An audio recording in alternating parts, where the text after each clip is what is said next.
যেন আপনার কি করলেন, ও নবী গো, ও গো মায়ের নবী, ও গো দয়ার নবী, রহমাতুল আলামিন নবী, ফিদাকা আবি ওয়া উম্মি ইয়া রাসূলুল্লাহ, আমাদের সকলের পিতামাতা আত্মীয়-স্বজন যেন কুরবান হয়ে যাবে ইয়া রাসূলুল্লাহ। নবী মুস্তাফা সাল্লাল্লাহু তাআলা আলাইহি ওয়াসাল্লাম যেন আপনার ওয়াদা করলেন 313 জন সাহাবী। কতজন বাবা? 313 জন সাহাবী আমার নবী ওয়াদা করলেন নবী মুস্তাফার কাছে। 313 জন সাহাবী যেন আপনার এলো, আর আসার পরে বলে ইয়া রাসূলুল্লাহ, ইয়া হাবিবাল্লাহ, নবী গো, আজকে আপনি কেন ডেকেছেন? কারণ তো কি, ব্যাপারটা কি বুঝতে পারলাম না। নবী বলে আল্লাহ পাকের দরবার থেকে অর্ডার এসেছে যেন ওই বদরের যুদ্ধে যেতে হবে। নবী কি বললেন?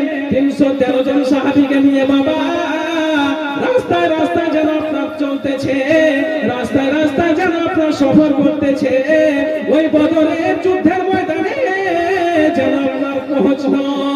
আর পৌঁছার পরে একজন বৃদ্ধ মা, তার বয়স মাত্র আপনার 85 থেকে 90 বছরের বৃদ্ধ মা, ওই বৃদ্ধ মা যেন আপনার স্বামী নাই, স্বামী যেন ওই বৃদ্ধ মাকে যখন আপনার নতুন যখন আপনার বিয়ে করেছিল, ও তার স্বামী যেন আপনার ইন্তেকাল করে, 2টা বাচ্চা আপনার জন্ম দিয়ে যেন আপনার ইন্তেকাল করে। আর ওই বাচ্চা দুটোর নাম, একজনের নাম হচ্ছে আপনার মুআজ, আর একজনের নাম হচ্ছে আপনার মুঈজ। এই মুআজ আর মুঈজ আপনার কি করলো?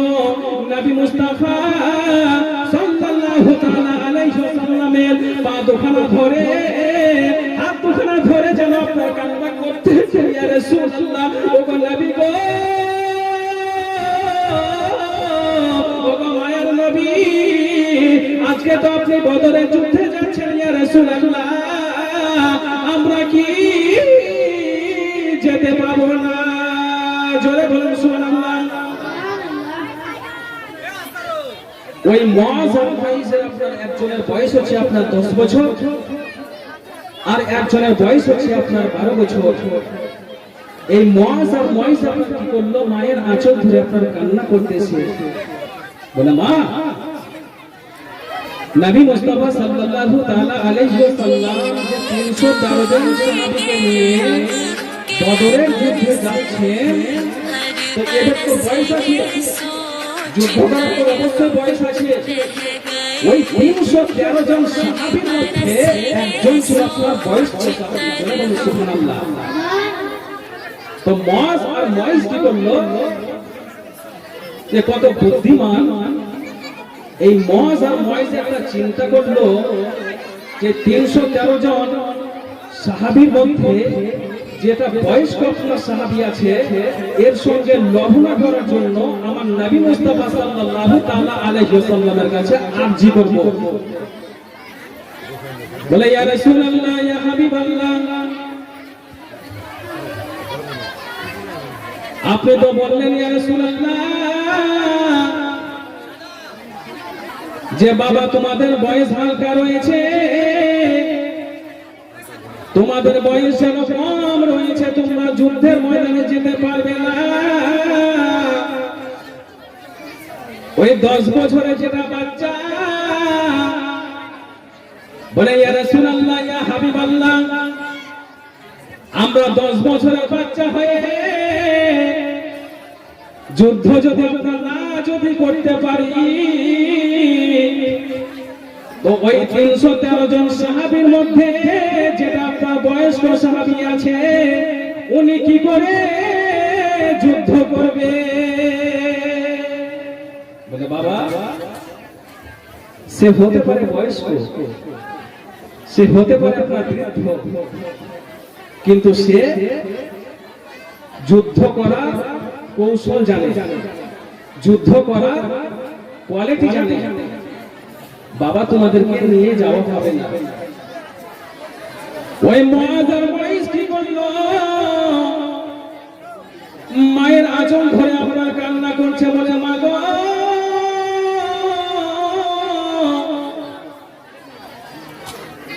দয়ার নবী মায়ার নবী তো মুখ থেকে বাহির করে দিয়েছে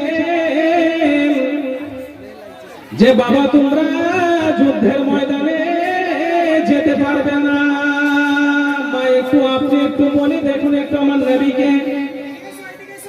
ওই মা জননী কি করলেন? নবী মুস্তাফা সাল্লাল্লাহু তাআলা আলাইহি ওয়াসাল্লামকে যেন দুহাত দৌড় করে দুহাত আপনার জোর করে আপনার গলা জোর করে বলে বলেন ইয়া রাসূলুল্লাহ ইয়া হাবিবাল্লাহ নবী গো, ছোট ছেলে বয়স 10 বছর আর বড় ছেলের বয়স ছিল আপনার 12 বছর। ও নবী গো, আপনার প্রেমে পড়ে আপনার মহব্বতে পড়ে যদি যুদ্ধ করতে করতে যদি জানখানা যদি চলে যায়, যুদ্ধ করতে করতে জানখানা যদি বিসর্জন করে দিতে হয় তো জানখানা আপনার মহব্বতে দিতে রাজি আছি। নবী মুস্তাফা সাল্লাল্লাহু আলাইহি ওয়াসাল্লাম খুব চিন্তায় পড়ে গেলেন, খুব টেনশনে পড়ে গেলেন যে ছোট ছোট আপনার কচি কাঁচা বাচ্চা